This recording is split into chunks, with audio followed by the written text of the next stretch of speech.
So when I think about what brought me and my family to this church, um, it wasn't because we wanted to be here.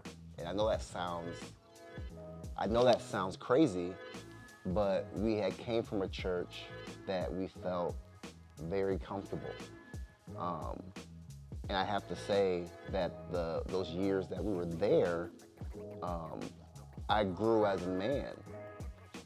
But when we're talking about Black history and we're talking about just being Black in a culture here in Iowa, when the things around when George Floyd happened and I needed my church, it started to feel like Corey, the member, to Corey, the Black guy.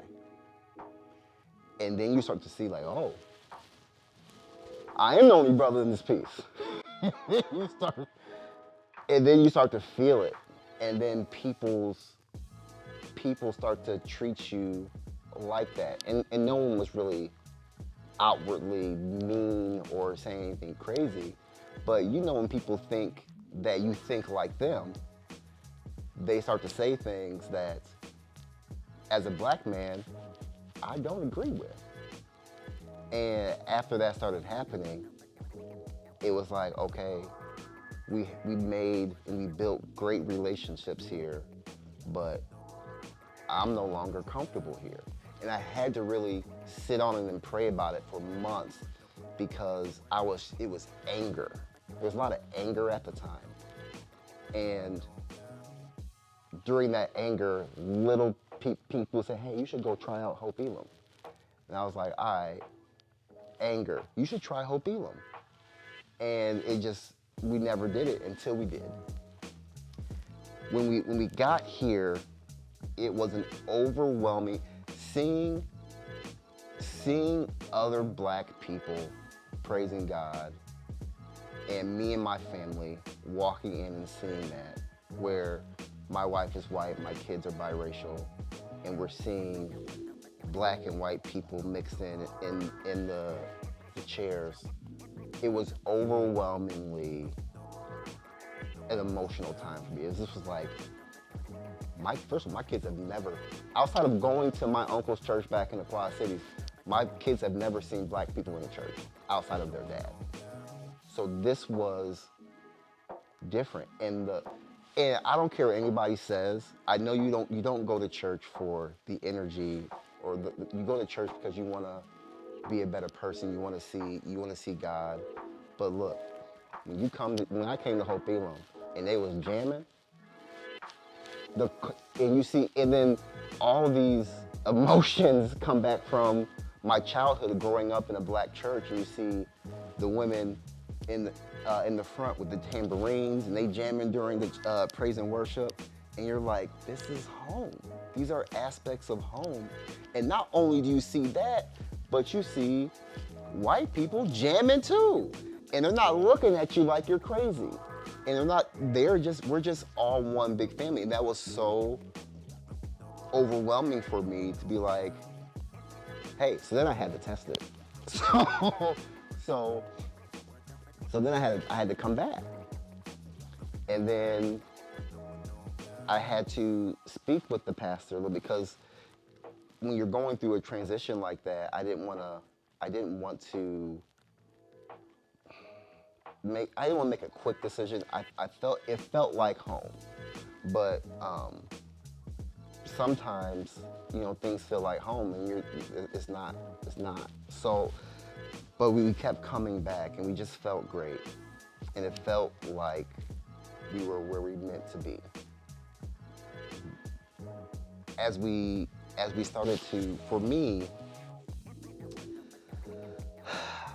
I don't want to be too negative about other churches and say like, no, Hope+Elim is the only church that's out here doing stuff for Black History Month, because I'm sure there are.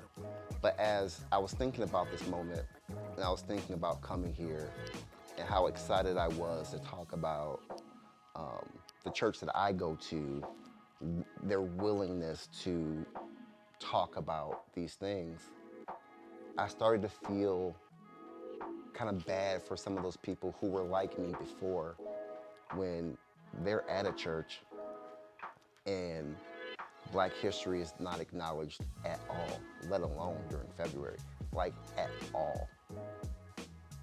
And they don't feel like they're being listened to.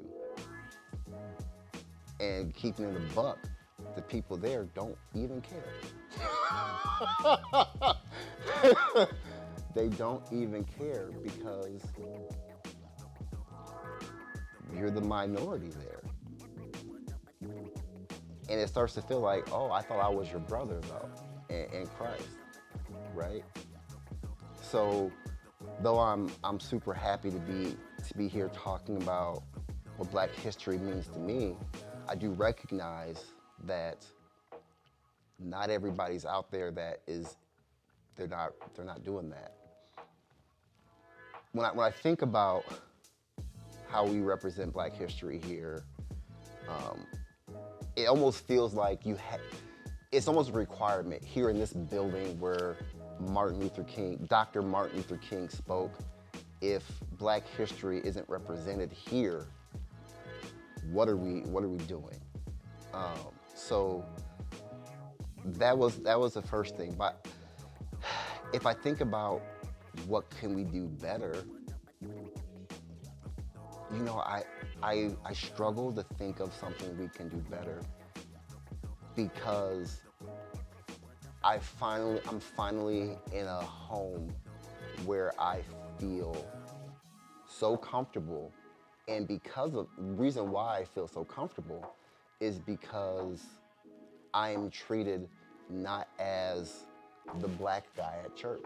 I'm treated as a man in this church who is called on to serve in any way I choose to serve or I feel comfortable.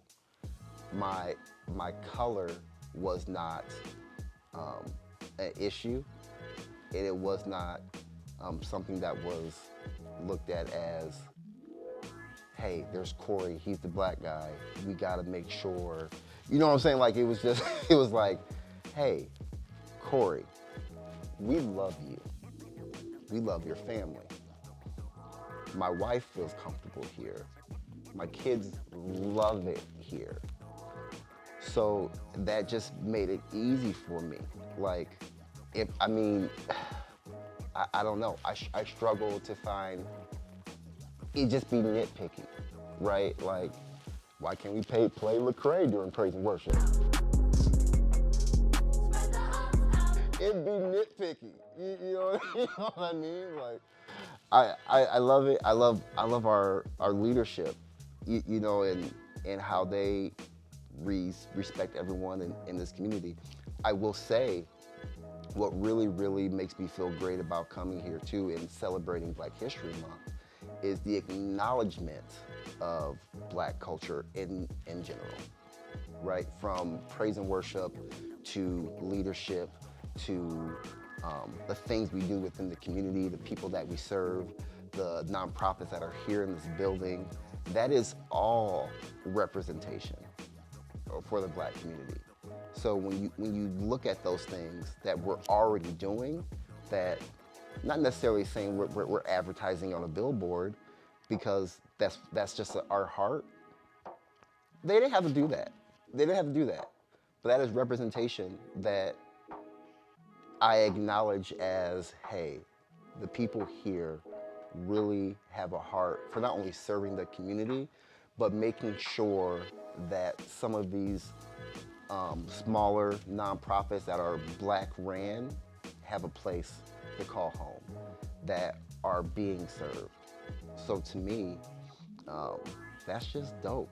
And I love to say that I'm a part of that. I'm part of that community. What Black history means to me. This one it's a great question, and I don't want to speak too long on it. I think I said a lot about, you know, what Black history means to me here, but what Black history means to me is not only acknowledging history, the things that happened in the past, the innovations, the leaders, but really seeing what that's done today. Like, yes, we can acknowledge Dr. Martin Luther King. We can acknowledge Rosa Parks because they deserve that acknowledgement. We can acknowledge all the people that have innovated, that have done all the things that are part of American history. But what we gotta really look at is all the sweat, blood, sweat, and tears that they went through. That has allowed me to sit on the couch, look in the camera with my white homie and talk about Black History Month on this very comfortable couch. That was because of them. This would have never happened if it wasn't for that.